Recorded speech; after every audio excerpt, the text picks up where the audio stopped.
Okay. We got number 6 last week. Yeah, we did number 6 last week.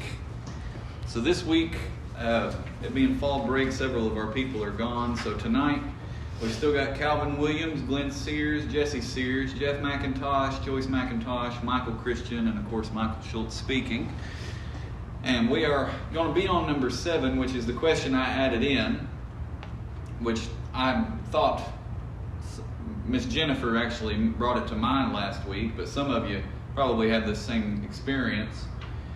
So for those of you that spent your childhood at Antioch, the question is, tell about a time when you got in trouble, or just tell about a person who was the disciplinarian when you were growing up.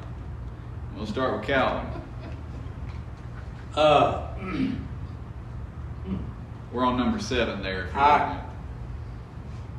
The only time that I can kind of remember was a child, us boys, we sat on the back bench or next to the back bench. And we would, during service, we would cut up, actually poke one another, or talk or something. And my dad was sitting up close to the front. And evidently he could hear it up there. You keep going. I'm gonna turn the AC off. The guy got the microphone. Hey, That's right. that's right.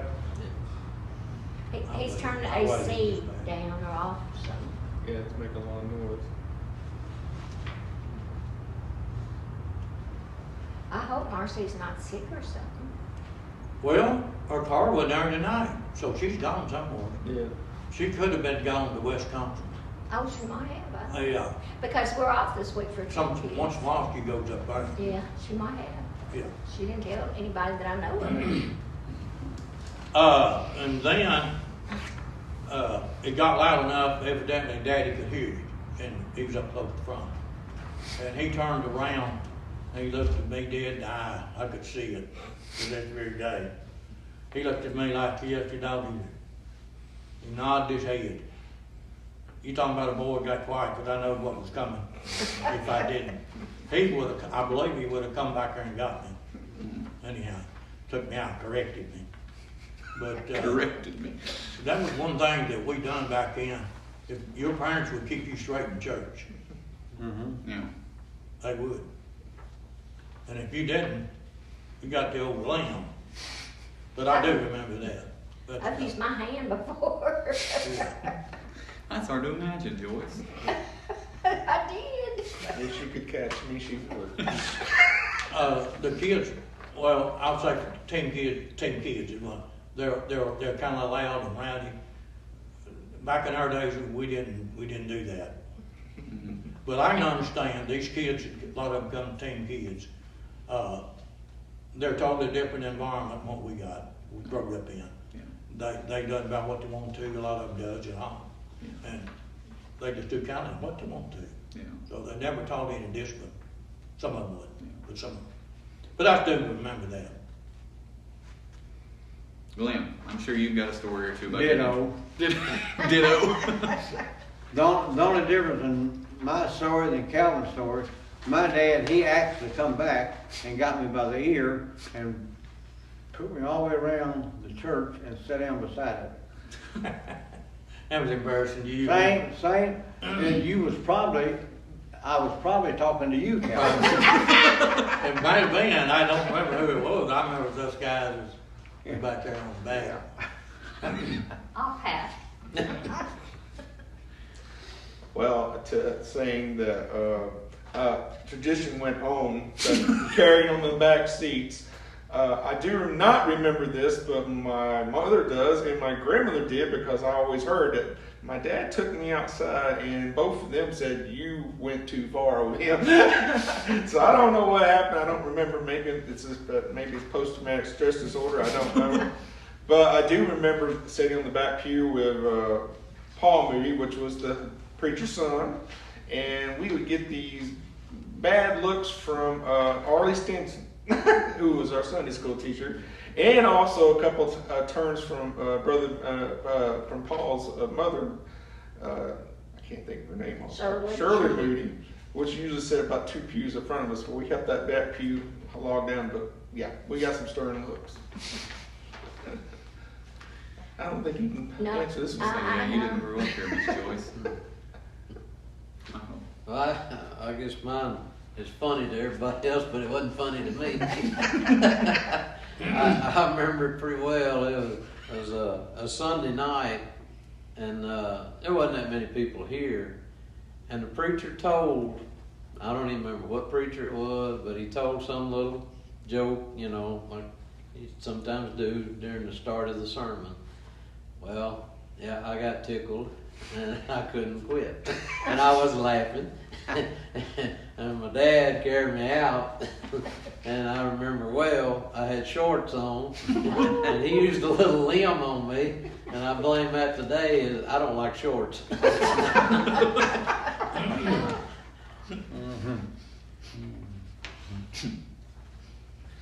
All right. So these are going to be hard for everybody because we don't like picking favorites. And it doesn't necessarily mean that you dislike any of the others. It's just to say the one that sticks out to you as the one that you like the best, or the one that you maybe even had the best relationship with, might be a way of thinking about it. But in your opinion, who was your favorite pastor at Antioch from 1950 to 2004? And they're listed down at the bottom if you need a refresher on the names. Favorite pastor. Or maybe the one you had the best relationship with, if you don't want to say favorite. As far as the ones that are listed here, I don't remember having a crossword with any of them. As far as having a favorite, I appreciated all of them and loved them all. But if I would say that if I did, it would be Melvin Johnson, because I saved under his ministry. But I have respect for all of them, even to this day, even you. I respect you highly. Young guy, starting out. And everybody is not perfect, starting out. So I respect you, and all these pastors, they have been a great role in my life at the church. And, What was Melvin Johnson like? he was a guy that was full of life. His wife was named Maybelle Johnson, and he was always picking at her and aggravating her, and he was always made her mad. Finally, he just made her mad. Then he was teased a lot about driving an old Nash car. You remember in the old Nash cars? Mm-hmm. That's what he had, and the people laughed at him and driving it. Because the Nash car was a big, chunky car, and he was too. But he was full of life. He was a heavy-set guy. And but all these others here is, it's been an honor and a blessing to be in the house of God with them. Every one of them, they was. And some of them, I would say, I don't see Carmel Hoskins down here. He came a little after. Okay. Yeah, this only goes through the Kenner years. Probably you and him have probably been at my house more times than any of the pastors. I can understand that, because the pastor's got his own family, and he's got the duties in the church, and he's a more busy than people think he is. But I understand that. But they was all great men. All great men. You became a deacon under Ray Mullen, is that right? Me a deacon under him. I think you became a deacon in '86. I think that's when it was, 86. Okay, that would He was here from 73 to, well, according to that, yeah. that's who it was. Okay. All these guys was great men, and we was gifted really as Antioch Church to have these. My mom and dad, the first one there, I was born in 44, April. Brother Elmer Morris was preacher then when I was born. Okay. But a lot of people loved him, and pretty well loved the whole church. But they was all good. Okay. All right. Now, Glenn, a lot of these middle years, you didn't come back until Well, after, but I left in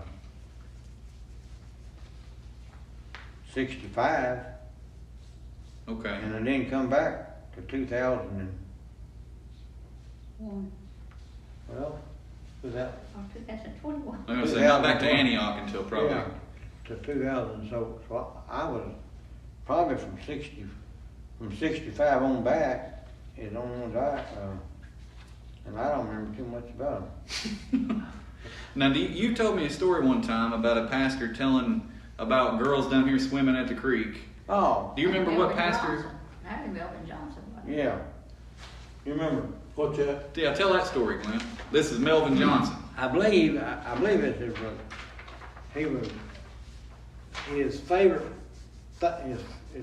beef was shorts. Women wearing shorts. You remember this, Calvin?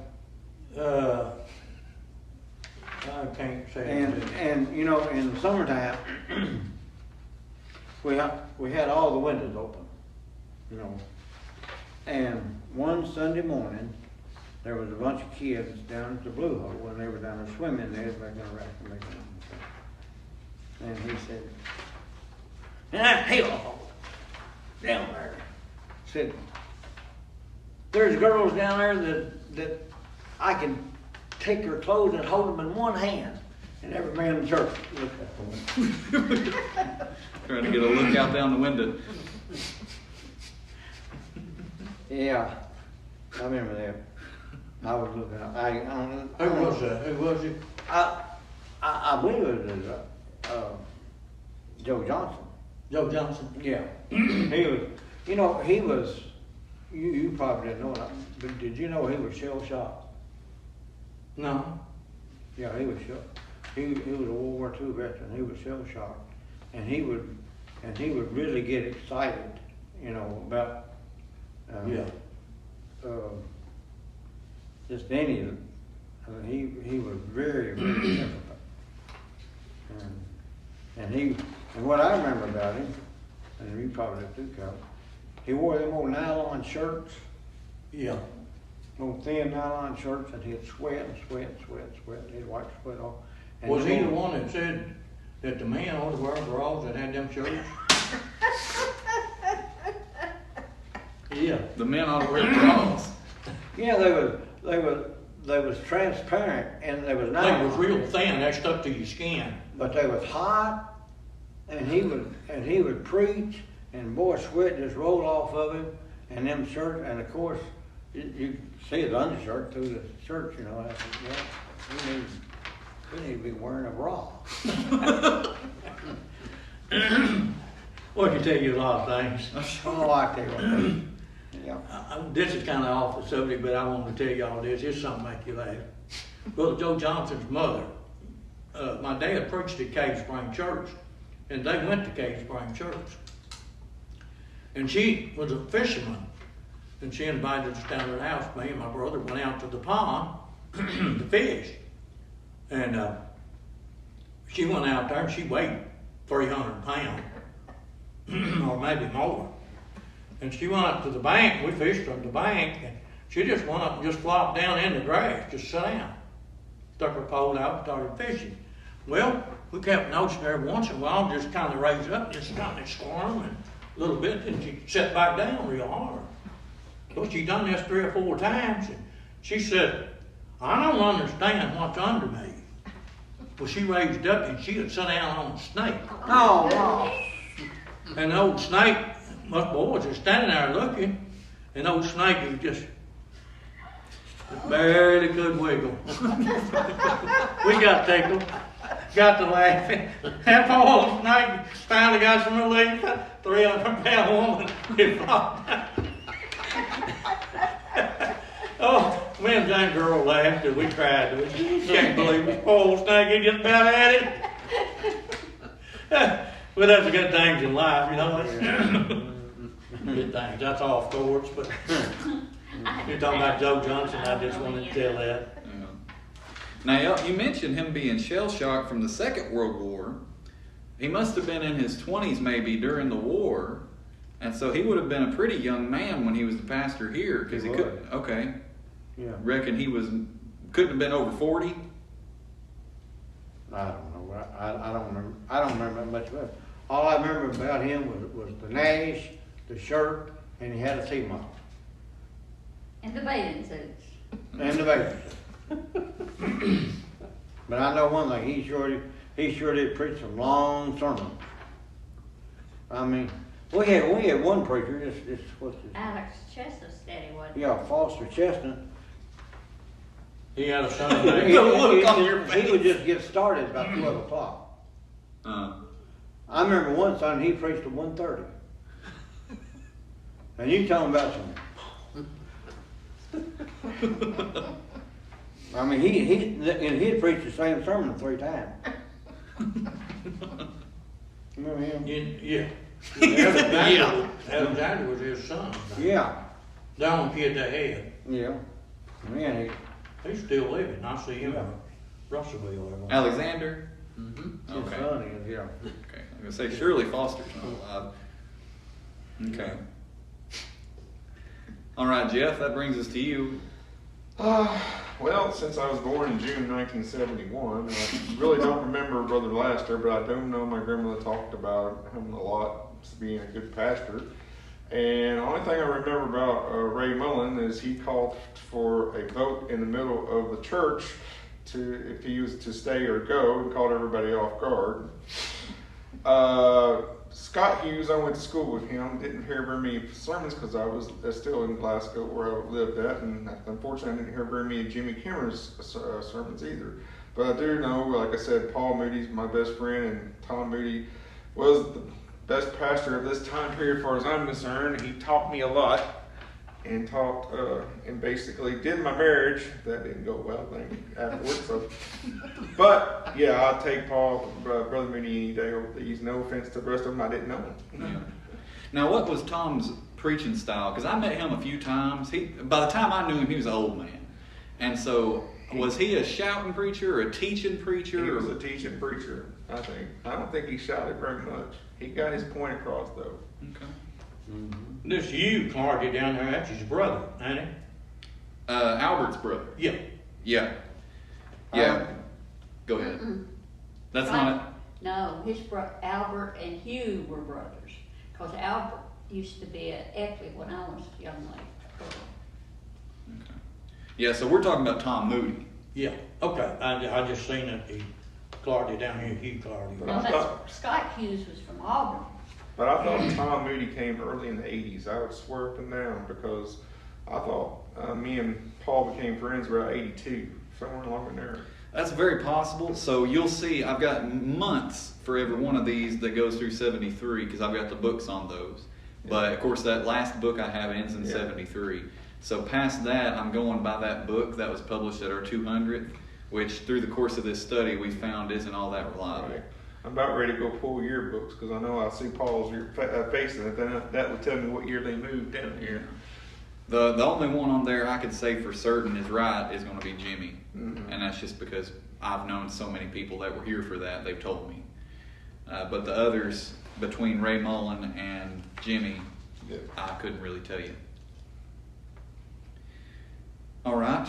Now, Miss Joyce, you didn't much grow up here, but you might have known several of these people. Yeah, I knew all of them from Brother Lester on. I really think Tom Moody was because Jeff and Paul were friends, and I'd go to their house sometimes, and they'd be breaking beams or doing something. And then he came to our house several times, and when my sister-in-law got killed in a car wreck, he came to Annie's when she lived down apartments and stayed all day, of course, with them, and Brother Leslie was there too. Hmm. And then Brother Moody, I think he came when my brother died in '86. So, I mean, he talked like he said, but I liked all of them as far as that goes, though. What did y'all do for fun? Did you sit around and drink coffee, or did you play rook? When he would come over to your house, what'd you do? Oh, there Talk. there was no card playing. I know. He did not play. He also did not believe in dancing. Was that Brother Moody? Yes, he did not believe in dancing because Paul told me when he was getting married his last time that there would be no dancing because his family brought up no dancing whatsoever. So there was no dancing, no card playing either. He didn't. I mean, Paul plays cards himself, but he has a short temper too if he's losing. So no card playing. We just talked, is all. Yeah. And what was Miss Shirley like? She was kind of quiet most of the time. Was she an RN? Yes. Yeah, at Greenville Hospital. And he'd take her every day over there and come back and get her. Yeah. So she didn't drive. Yes, she drove, but Oh, he just wanted to be sure she got there safe and home and back home all right. She worked nights. Okay. Yeah, I got here right before she passed, and I guess they were just cruising around one day because I had just started here, and he pulled in the driveway at the parsonage, and him and Miss Shirley were in the car, and they just stopped and talked with me for half an hour or so. Yeah. But I only met him one time after that. Miss Shirley passed, and I met him one more time before he passed. Yeah. But yeah, she was already in very poor health even then. Yeah. Well, both of them were, but they enjoyed what they did, and they would tell you they're diabetic, but they was gonna eat what they wanted to eat. They've got shots for that. Michael. Well, I was born later on down here, so a lot of these I didn't know, but really, because of that age, you know, I got to be a lot closer with Brother Jimmy because he's closer to my age. He was here. His kids and my kids was about the same age, and you know, and we got to be really good friends and close. So, you know, that was the way it fell out. And like you said, these dates, I'm not sure of them at all. With Jimmy, so he's out in Oklahoma now, and I know a bit about what he does out there, but when he was living here, was he a farmer? Is that what he did for a living, or? They still raise some crops, him and his brother, or brother-in-law together, and father-in-law, but, you know, mainly he was just preaching. Okay. For the most part. I mean, he did raise some tobacco a little bit. I don't know how much grain, but not a lot. Did you know him before he came here when he was at, what's the church out there in Allegory? Where the Kenners come from. What's that church out there? Bellevue. Bellevue. No, You didn't know him out there? No. Okay. And, His father-in-law went to Bellevue. okay. Penny's daddy, mom. Okay. Now, Miss Penny, of course, here we've just seen them, so it should be fresh on your mind. What's Miss Penny like? Penny Kenner. She likes to cut up some, don't she? Oh, she was a pistol. She was a big talker. There's one thing you don't want to do in life. You don't want to get in the same room with her and Shelley. Shelley? You better get you some earplugs, cause I'm telling you what. She We went hard on. worker. I mean, really hard worker. Yes, she And was. She worked like there in Elkton. I don't know, something to do with government. I don't know if it was welfare or exactly what, but something to do with that. And then she, of course, worked there at home too. Mm-hmm. She She kind of seems to be the fire that gets Jimmy moving. Because Jimmy seems like he's really laid back. He just kind of hang out with you. But Penny seems like she's the one that kind of gets everything running. Them boys are just like Mike and Christopher. Christopher's serious about everything, and that's Jimmy. Penny will joke, and Kyle, he'll joke with you all he want to. Mm. But they're just totally right after their parents. Mm-hmm. Yeah. They good to be around. All right. The next one here, this one will just kind of, you're going to have to go by your memory because I don't have any way of refreshing you on this one. In those same years, 1950 to 2000 or so, who was your favorite music leader?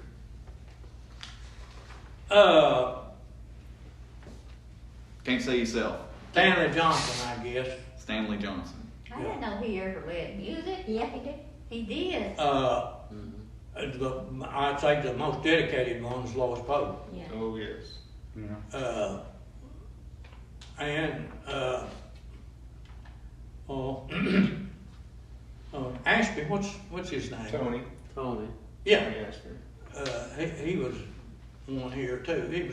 He was good. And he would go to the nursing home Yeah. with us and sing. Tony, I was trying to think of Yeah. Tony. But that's kind of how it was. Like Brother Lois, you could say he was really dedicated. But I know some in the church would blow up almost sometimes. You'd have a big meeting or something, Lois would mess up and try to straighten it up, and some of them they almost blowed up. But anyhow, he was faithful. I'm not gonna knock that from him. And he done good a lot of times, but He makes tried, mistakes. didn't he? He really tried. Yeah, he would try. He was dedicated. Now, who was this first fellow you mentioned that you knew, Jesse? You mentioned a name and you said, I didn't know he was a musician. Stanley Johnson. I didn't know he could sing. Yeah, he was at one time, wasn't he? I think so. Yeah, it wasn't very long, but he was at one time. How did you know him, Jesse? He's the same age as one of my brothers.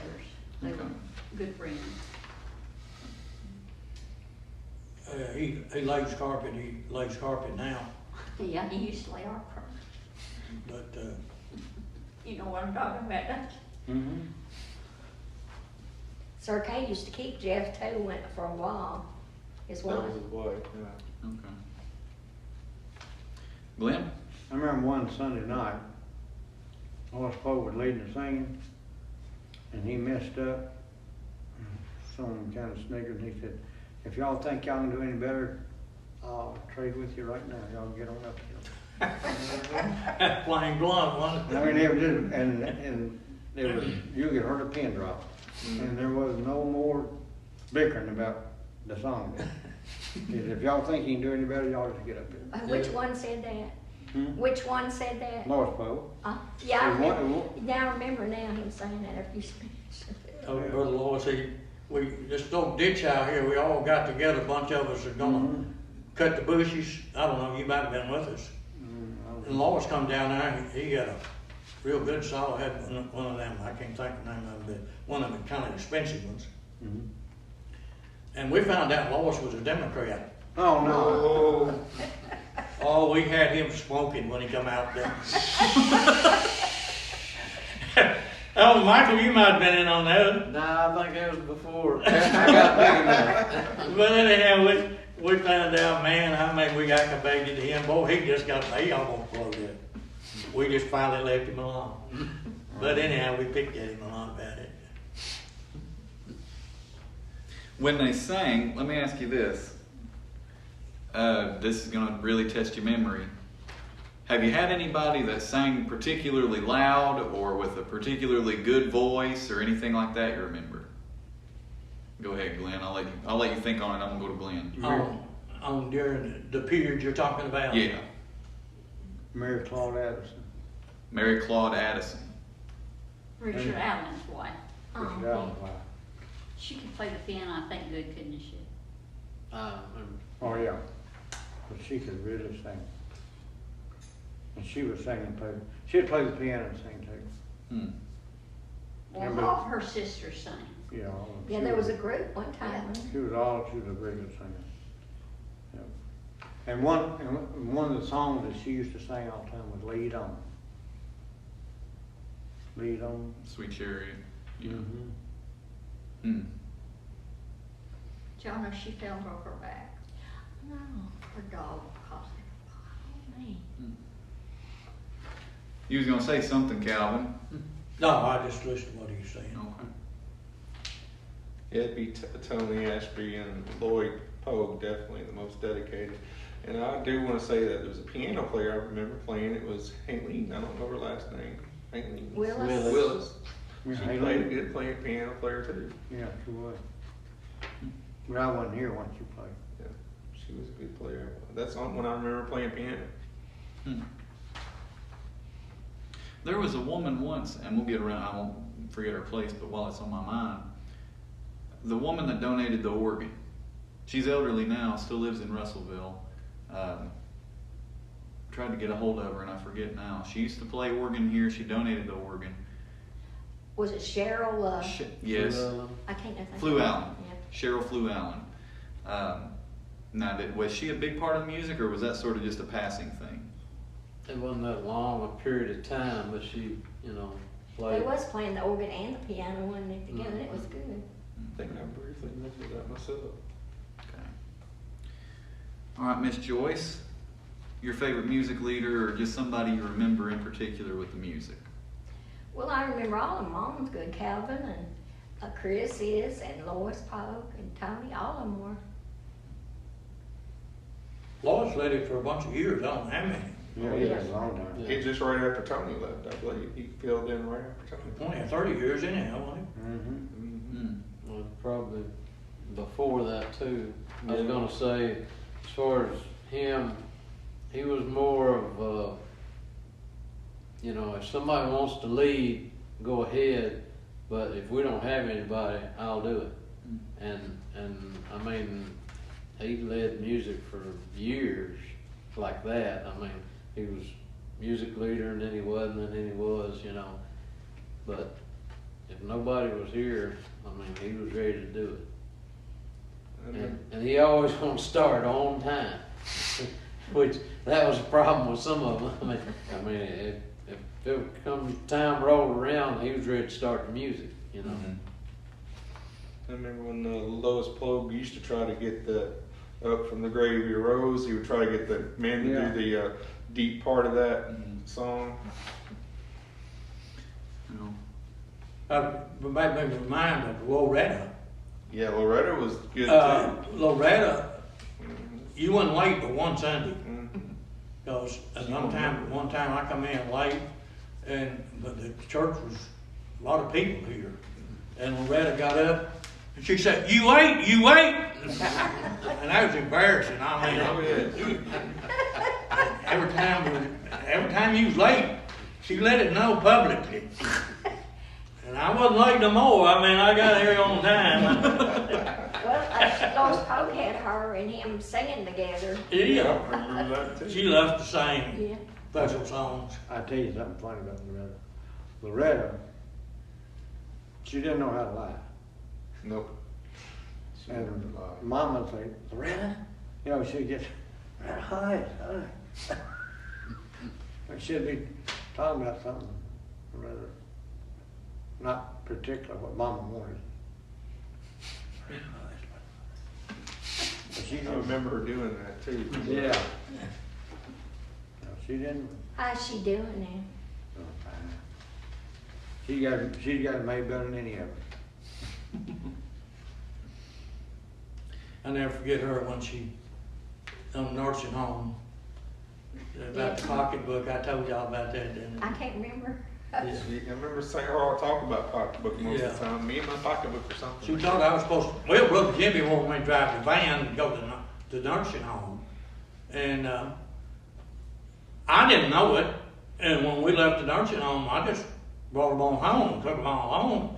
I went over to Miss Mamie Nails, Glenn's mother. And Loretta got out. I got out, opened the door real gentlemanlike, pulled the door back, and Loretta got out. She went by and she hit me in the back of the head with her pocketbook. And I said, "Well, what's all that about?" She said, "You didn't take us out and get us a hamburger." I didn't know if Jimmy Kenner had been taking them out. You know, hey, you did not be upside the head with a pocketbook. And I asked her once in a while. I said, "Well, my head still hurts before you hit me with that pocketbook." "Yeah, I hit you, I hit you." Yeah. Oh, yeah. Michael, did any of them stick out to you in music leaders? Oh, like, well, the ones they named, I mean, like I said, that Lois, you know, was like they said, probably the most dedicated, but he wasn't the most talented, but I mean, he gave it all. You know, I mean, it was, like I said, if anybody else would lead, well, that was fine. I mean, he didn't argue about anything. He was glad for him to. But if there wasn't nobody or there was a gap between them, I mean, he was in there, you know, and like I said, he would have trouble with some songs, Yeah. and you know, and I know y'all was talking about Haleen, her youngest daughter Pat played the piano Yeah. at one time, Yeah, I remember that. and we was down here. It was probably on a Wednesday night, I don't remember, but we was down here in the old fellowship hall, which is now walled off there, and of course she was playing, and he was trying to lead, and she played as she felt it, the tempo or whatever it needed to be, and he was way behind. And when she got to the end of it, she stopped, and he was still singing, you know. Is she still living? I don't know. I don't know. But I mean, Evelyn is, you know, the older daughter, but I don't know about Pat. I'm talking about Haleen. Oh, yeah, I think she is. I think Yeah, I she's seen, living in Clarksville. I think seen her picture just not long ago. She was still alive. But she's got some age on her. Yeah. I don't know exactly how old. All right. Same period, 1950 to 2000. Who was your favorite male Sunday school teacher? Oh, most of the Sunday school teachers I had was women. But I do remember Brother Wilmer Sears being one. Glenn dad. Mm-hmm. Brother Bill Jessup done it. I remember him. My brother was a good Sunday school teacher. Yeah, he James. was. These were great, man. As far as having my favorite, they was all good. I've never heard the name Bill Jessup. Oh, yeah, I forgot that. I've never heard that name.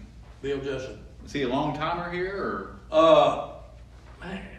He started out in Cliff Hill Church in Clifty, over around Clifty. And that's how I knew him to start with. That years when I was a boy, that years ago, because Daddy pastored the church there where we Okay. went. And he come here later on. I don't remember exactly when, but he built the house Yeah. where Johnny McIntosh lives. Okay. He built that originally when it was built, and then he was coming here some then. Okay. But I couldn't tell you what years. When his wife died, he wanted the choir to sing. The ones we had here, the choir to sing for his funeral. Okay. All right, Glenn. Favorite male Sunday school teacher? Harvey Stanton Jr. Harvey Stanton Jr. See, that's another name I don't know. Yeah, he was my junior. We had beginners, primaries, and juniors. And I was a junior. I was like, what, 10, 12 years old, something like that. There was a curtain across the room, and boys and girls And, you know, in that room. it's, That's the third it- room here. it's hard to teach 12-year-old boys. Because they're all rowdy, you know. And he was very, you know, he never lose his temper, and he just, you know. But he's one that stands out more. But as far as Daddy, I never heard Daddy teach a class. Did y'all do any Bible study at the house?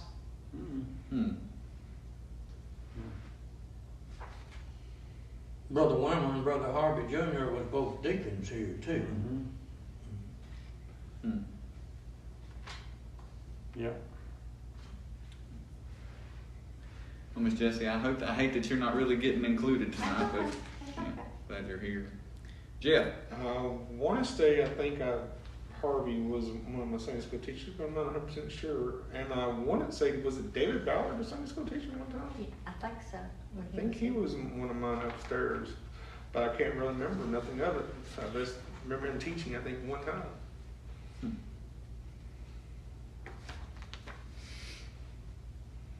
Miss Joyce. Well, I love Glenn and Alvin. They're good. Good preachers, I mean teachers. You do get something out of it, and I really enjoy it. You also had James Earl as a teacher, Yeah, too. yeah, he was good. Michael? Yeah, during that time period, I probably, what is it, 50? I did have Harvey Jr. then, but I was thinking it was mainly James Earl Williams that, you know, I had more during that time period. This one might be easier, like you say, Calvin, but your favorite female Sunday school teacher?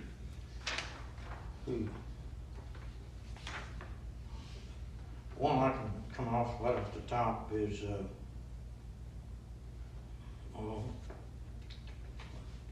anything for a name now? Harris. Dolores, Mamie, Huh? Mamie, Mamie. I don't remember her. She lived up on top of the hill when I was Oh. talking about. And Marvin Harris's wife. What was her name? Flo, The one you talking about lived at Lewisburg? no, I lived up on top of the hill there. Lived up on top of the hill here. Ruby? Or Oh. Lola? No. Connie? Edna. Well, there you had it, Jesse. Edna Harris. I was just going through some of these in the cemetery that are Harris's. Edna Harris. When did she teach you? Like, what? How old were you when she taught you? It was a primary class, I think. It was right behind the pulpit where the Baptist was at. We had That a class. primary. That primary, Mhm. yeah. That's And that was the lowest, or no, beginners was the lowest. Beginner. Mm-hmm. Okay. The primary and then the junior. Okay. Then we went downstairs. Okay. I'd probably around 8 or 9 years old, something along in there. 6, 7, can't remember exactly what year. Well, that's odd. Marvin's buried here, but not Edna. That's odd. Glenn, Female Sunday school favorite teacher. female Sunday school teacher? I don't think I read. My favorite female training unit teacher was Marcy. I know you mentioned to me that she taught you at one point. Now, training Yeah. union is just the evening Sunday school, essentially. But the only female Sunday school teacher I ever had was my Aunt May. Yeah. And I don't remember too much about her. I was about 5 years old. Now, when Marcy taught you, how old would you have been? Well, I was getting ready to go to Vietnam. Hmm. But I remember she told me a party, No. a going away party. Where was that? Where- Here at the church? Mhm. Hmm. Yeah. That was in 1967. Hmm. Yeah, she was. I believe she graduated first in her class. Oh, Marcy Marcy's- did. She's smart. If you look at the yearbook from when she graduated, they have one at the Todd County Library. It's really cool. She was the president of, I think, the school yearbook or something or another. And she writes this letter where she's bequeathing her pen to some other student to carry it on. It's a really cool thing to go look at. But yeah, I want to think she graduated top of her class. Yeah, I can believe it because she's smart. We see it with our minutes every business meeting. Well, Nothing gets past her. she's secretary for a judge for years and years and years, so she had to be pretty sharp. Yeah. Judge Gill, does she work for Judge Gill? I don't know. She told me and I can't remember. Mm. All right. Jeff. That would be Arlie Stinson. She taught the teenagers at that time. That's the only one I mainly remember. I remember one time we had a Mammoth Cave trip to go on. She had all lined up and everybody ready to go. Only me and Paul showed up. So me, Paul, Arlie, and her husband, Dallas, went all the way to Mammoth Cave. We get there. I've never been to Mammoth Cave before, and the cutoff age was 16. I had just turned 16. I said I was younger than 16. Paul was actually younger than 16. They looked him over 3 or 4 times because he was a much bigger boy than me. But we enjoyed that trip. But yes, I do remember early. Like I said, she'd give you the look from the choir, make sure you don't misbehave, and if Miss Moody didn't catch it. And sometimes Brother Moody's eyesight was good enough to catch it too. Miss Joyce. I never did have any female Sunday school teachers. Okay. Michael. Probably Haleen Willis during that time. I mean, and that was early years. That was like, we was talking about primary class there, right where the baptistry is now, was where our class was. And then I had some later, but I mean, that was probably what sticks out the most to me. Now, Glenn, you mentioned her name, but I just for the record want to make mention of Mae White, because she did teach that class. I know there's an image of several of you. I know Michael's in it, Linda's in it, and several others. She was my first Sunday school teacher, and I was her last one. Right. She taught the beginner class. It was right here straight above. So probably very few people remember her teaching because they were so little, but yeah, those formative years are important. And she's turned out to be a very important person in the history of Antioch because she maintained all the records. Yeah. The reason that we have all those books up there is because she kept them. And so, She was very, very.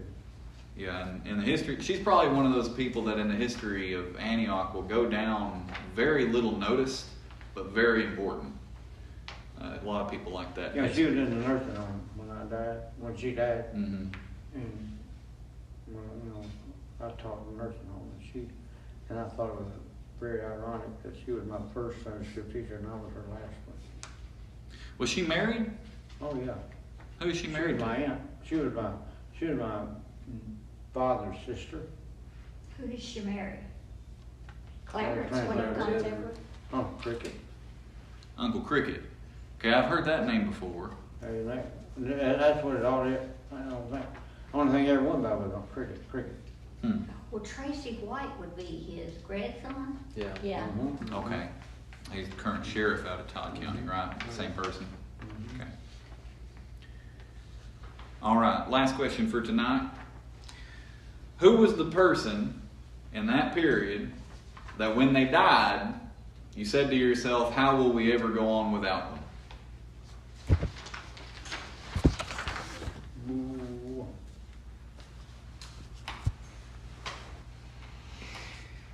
Go to Cal. I can't remember who died in that period of time. Well, instead of thinking of it as a period of time, just the person. Let's just do it that way. In your time here at Antioch, who was the person that when they died, you thought, I really don't know how the church is going to go on without them? Well, I guess that would be some of the deacons, old deacons back during this period of time. We really looked, us young people really looked to them. Oh, you got Brother Wilmer Sears, Roy Harris, Mr. Dennis Blake, Lloyd White. yeah. A lot of them, there's a lot of them that died that we really miss them because they was faithful in the church, supported the church, attendance, money-wise. There would be several of them. Now, you've told me before that your father, I think I've got this right, he might be in the field working and a deacon or somebody would pull up and tell him they had an issue of church discipline and he needed to come with them and he'd go right out of the field. I remember that. We was in a tobacco patch down there sucking tobacco. I don't know that me and my brother always thought he had to sit up where he wouldn't have to. But anyhow, I do remember that they were real strong about discipline back then. Yeah. Michael probably, Linda Ray has probably been, I don't know what he went out on any damn, I think most of them was deacons Mm. that done it. I can't remember who it was that come, it was pastor, I think, but anyhow, they go talk to somebody who stepped out of line or in trouble or something. I think what they done, they trying to get them back in right fellowship with the church. Right. Make them repent or try to get them to repent, to come back to be the part of the church. I don't know as far as throwing them out, I don't know what they done. I don't think they done that. They might have withdrew fellowship with them in that period till they come back and made it right with the church. Glenn, who was the person that when they died you thought, how will we ever go on without them?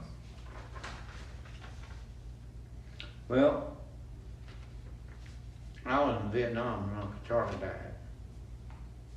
And he really had to kill me. Because he was my favorite uncle. Well, he was just my favorite everything. What was he like? Charlie Stinson. Oh, Charlie, he was laid back. He didn't care. He's the only guy ever, he had this great big field of white-faced cows. And he had one strand of barbed wire that went through this cedar thicket. And as far as I know, he never got a cow out. He never had a cow. But he didn't care. And That's one friend of ours. had one strand of barbed wire down. Dallas Stinson done that too over there. And it wasn't an electric fence either. It was just one strand. No, it was just straight buffalo. Yeah. Mm. All they had to do is raise up their foot. Yeah. He never had a cow to get out. Yeah. Here we are over, I got 4 strands and a jump pit. And one day I used to help him. I was up there helping him. He said, "Glenn, I got something to tell you." "What's that, Uncle Charlie?" He said, "You're my favorite." I mean, I never told none of the rest of them that you're my favorite. Well, it's just you, me, and everybody that listens to this recording. I don't know what good thing in here, and you know you do, Michael did. Brother Frank Gang Yeah. lived next door to Daddy when I was a boy. Yeah. And I'd ride my bicycle up seeing him, make a round of all the neighbors. Yeah. Brother Frank Gain, I've heard him time after time, he'd be sitting out there under a little shade tree, sugar tree, sitting out there and he had a pocket knife. He'd take it, slide it through his fingers like that, and you know what he was doing? He was singing "I Fly Away." I heard him when I come out of the driveway. He was singing "I Fly Away." He sung it, he just kept on singing it. He come here to church. This Yeah, is he Frank was- Ant? Frank Gain. Gant. He was- G-A-N-T. G-A-N-T. Gant. Okay. He would he'd get to praying, get to crying. Mm. Jack Corson do that too. Mm-hmm. Praying, he gets crying. I've noticed that Jimmy's big on that too. Jimmy, if you really get him talking about something that he loves, he just bursts into tears. Jimmy Kenner. Mm-hmm. Seems like he's just got it right there already. Mm-hmm. All right, Jeff, somebody that passed away, you thought, I don't know how the church will make it without them. Oh, probably Louis Pogue, Lloyd White, trying to think of all those others. I mean, there's a lot of them. I don't know how we make it. We did. But I can keep on remembering in the past when we used to have Sunday school, not Sunday school, but vacation Bible school, 5 days a week, every day. And they were here, the older ones. They had it. They had a routine ready to go. Wasn't no younger teachers hardly at all. They was all older ones. Mm-hmm. They was making sure that those kids are going to learn 5 days a week and have their Kool-Aid and cookies. Good. A lot of them, their mothers were working and couldn't help. Right, I know that. But Then on Friday we had a big picnic. Yeah. then we'd have the program on Sunday night. Yeah. That's what we learned. Ms. Joyce, anybody specific come to mind? Not in that period. I think it was after that period. I'm pretty sure it was. I missed Barbara Michaels' first wife, because she was into everything, and she did it well, and she said wants to help other people, and I still miss her today. Michael? I'm not sure about the dates, but you know, when I remember, and I was never in the Sunday school class, but Wilmer Sears, I remember, you know, that's kind of what I thought. You know. Some of the ones that was a little older, I was so young that they mentioned, you know, I know that put a burden on the church because they were so strong, you know, the older ones then. But I was pretty little and I didn't realize it. But I was older then, thought a lot about that. Daddy was a peacemaker. He's one that tried to have a conflict, he shut it down. And it's easy to be a peacekeeper. It's not easy to be a peacemaker. And He's probably a peacekeeper then, I guess. well, no, what I'm saying is anybody, when you come into a situation that's peaceful, it's pretty easy to just keep that. Mhm. But when conflict comes up, you really need somebody specific then to be a peacemaker when the peace has been broken. Well, that was Daddy's, that was his calling, I guess, he was a peacemaker. Well, I can tell you, and says from the perspective of somebody that's on the younger end of our church right now, Storm has said this to me, and I think, goodness, honey, you're just not realizing that. Here recently, Gail got really sick, and it was looking bad. I mean, he really was not doing well. And it registered to Storm that he could die because he's 80. You get sick at 80. There's not a lot of people that survive sickness at 80. You can't really get sick at 80. And she said, what would we do without Gail? And I thought, yeah. And I responded and said, he's the same age as Calvin, honey. I said, what will we do without Calvin? And so we're in this generation now. That's one of the reasons I put that question there, is because I know that if God sees fit to have me here for 20 years, probably few of the people in this room will be here when 20 years are here. And I know that I'm going to have to walk the church through that question over and over. When it's Calvin, what in the world are we going to do without Calvin? Or when it's Glenn, or when it's Joyce, or Marcy, or Nancy, or any of those, Michael for that matter, even though you're considerably on the younger end, still, you get to that point, and our church is going to be asking that question a lot. What are we going to do without them? And so, again, for the record, that you guys have been through that. That when, it was Charlie Stinson, or when it was Miss Barbara, or Lois Pogue, or Lloyd White, and these men and women of God who were so important to the church that when they died, the whole church just said, how in the world are we going to make it without them? And here we are. And the church has made it.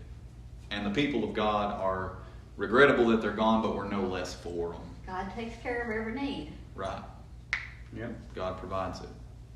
And he raises up a new generation. I mean, when you think about that you are the generation that God raised up after Lois Pogue's generation. Mm-hmm. And now my generation looks at you and we go, what are we going to do without them? Just the same way y'all did. I didn't realize that till through the years. I didn't think about doing music. It was Brother Tom Moody. I think Brother Walsh had been sick. There was one night, he come by me, he said, pointed his finger at me, he says, we need you to lead the music. What? Young Betty? Young Betty. And I can't can do see that. him doing that. No, you can do that. Now go on and do it. So I remember my mother used to play a piano and I would sing at home. And I would be down there in the field discing, I'd be singing gospel songs. All the time God was preparing me for this, and I had no idea. God had walked up and said, 20 years you're going to be doing music. Yeah, right. But I'm just totally stepped out on faith, is what it was. Yeah.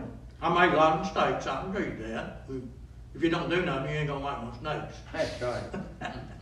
But anyhow, that's kinda how it was. I wouldn't, never thought. Leon told me a few weeks ago, that it asked me, he said, did you ever think you'd ever be a music director? I said, no. No, it's just different faith, I guess you would call it, but you're right. We need to be start looking at people that will do after we're gone. I remember when we used to do as a church, because it was me and Paul Moody. We was in our teens. It would have one Sunday, the youth would lead everything except the older people. Actually, no, me and Paul even did the older men's teaching on Sunday school. Mm-hmm. And then one Sunday it was the women who would lead all the women except for the men's class. That wouldn't do that. And men would lead everybody on one Sunday. We would do that, just change in and out for like once a year. Mm-hmm. I remember that. And that would train our youth to do something and get them in that position. We used to have Bible drills to find out how quick you can find a Bible verse. We don't do any of that no more. Yeah. When we first got here, I set Chris on the Bible drilling thing, and they did that for a while. Church I grew up in, we had Youth Sunday. Whenever it was 5 Sundays in a month, the 5th Sunday would be Youth Sunday. That may have been what we kind of... That's how I started preaching. With 3 or 4 opportunities a year, I'd get to preach, because that was Youth Sunday, and of course they had a youth preacher, and so they let Michael get up and preach. And I'm thankful for that, like you're talking about. It prepares you. It just gives you an opportunity. So maybe we should do that as a... Support our younger kids, because, I mean, without them, we will not have nothing. And that's how I think we taught ourselves, unknowingly, like you said, singing out in the fields. But we also... I'm sure we all had leadership roles at some time as a youth in the church. We just didn't realize it was going to come to it. We used to have a youth Sunday. Yeah. I think that'd be a good idea. It'd be 2 Sundays out of the year, I think. I had a young guy forgot now, who was it that done the music? Somebody done the music. Probably Tony. They done the choir. They done the choir for once a month. It was probably Tony. Then some of the people in the church come to me and complaining. See, Complain. Complaining. Oh, no. He said, if they keep on doing this, we won't be here that Sunday. Well, they gotta learn. Yeah, and that's what needs to be taught. It's like, if we don't train nobody, who's going to take the positions? Right. They done the whole service. Yeah. I remember me and Paul, like I said, we split the sermon, and I don't know what the sermon was, but we did it. I was like, I don't know how we did it, but we did it. And it's like I think it's like you said in Sunday school times, both of y'all said it. You have your notes, but you didn't go by the notes. You was given the information. Mm-hmm. I know Marcy said that when we have that trunk or treat, we're going to have more helpers in the kitchen. She told somebody we need some more helpers. And then, of course, we're getting older, and young people should know what to do, if they have to do 10 kids or whatever. Yeah. And so our teens could actually start fulfilling in positions in the kitchen area, like I said, once a month. I mean, after they'll still have time to go to their classes if they have classes to go to. It's an adult Sunday school teacher. I'm clicking on 80 and you're already there. Don't mention it. But I tell you what, you get there faster, you think You know, doggone right, I mean, We'll have to I'm get clicking to it. right on. I was thinking we used to have skits even. We used to do skits, and it's like, and I thought at church and teach the youth some things out of the skit, because they can relate to a more of a visual and sometimes less than hearing. That's just how we all learn. There'll be somebody take our place, Calvin. We're not invincible. We're not invincible. Oh, yeah. Brother Michael, he'll take our place. Yeah, I'll just do everything. He's the man in the I'll do grass. I'll do the music, and I'll do the Sunday school class and preach too. We just renamed the church Michael Schultz Baptist Church. I didn't know he could sing, to I didn't either. I mean, he slept in and kind of kept quiet, didn't he? Well, now, he sang in the choir we went to church with our son. He sang up there with our son. They got choir up there at church. Yeah, Mm. he got a pretty voice. Well, we do, that's something that I think that churches have gotten out of the habit of, is involving the youth. And what, you're not just involving them, you're training them. You're training them. You for are the future. training them, yeah. So that's something that you guys, I mean, I think about when I was late in the books that we've got, Michael, you could not have been my age. And they had you as the director of the training union choir. And, you know, to us, that's a small thing, because it's the choir of the Sunday evening Sunday school. It's like, how big of a deal could that have been? But I'm sure to you, it was like, oh, you know, I actually... You know, we don't have it anymore, but that's what training union, that's what training union was. It was preparing young people to take training. Mm-hmm. But we don't have it A anymore. lot of churches don't have church on Sunday night. Well, Oh, there's- no. this church is about the only, how many more? There ain't more than two in the whole Trying country. to count it up before very Elkley bad. don't, and the Presbyterian Church and the Church of Christ don't. But Most don't the know. training union, I used to teach training union, and training union is really as important as Sunday school, Yeah. because it's teaching people how to do something. Mm. Yeah. We used to have a thing when we was kids, you might remember, what they call a sword drill. Oh, Yeah, that's kind of what you're talking about. I did know what a sword drill is. That's the first time I heard. I just loved that. Everybody had a Bible, just the same. Bible. Some of them Bibles was still there. Yeah. Yeah, I mean, that's, so I'll show you, I mean, we got them for the youth, and Chris had them. That's it. Yeah. Yeah, so the youth did that here in my time, because I asked Chris to start doing that again, and he did for probably a year or two, but, yeah. Best I remember, we done it on Sunday night, I think, one day. We would get up there in front of the pulpit and line up. know I you remember did that And the part. pastor would But I give, didn't know what time it was. I believe the pastor or teacher one would give the scripture, Mhm. and whichever one found it first stepped out and read it. Right, yeah. And we learned a lot where the scripture's just by the finger. Mm-hmm. Yeah. Yeah, and then they have memorization drills. They call out a verse, you have to remember the verse and say it from memory. Yeah. Yeah, it's a great they still have competitions for it. It's still a thing. So, yeah. Alrighty. Well, thank you guys. I'll stop us there, and next week we'll pick up with number 12. And you can take your papers if you want to, or leave them here. I'll leave 'em.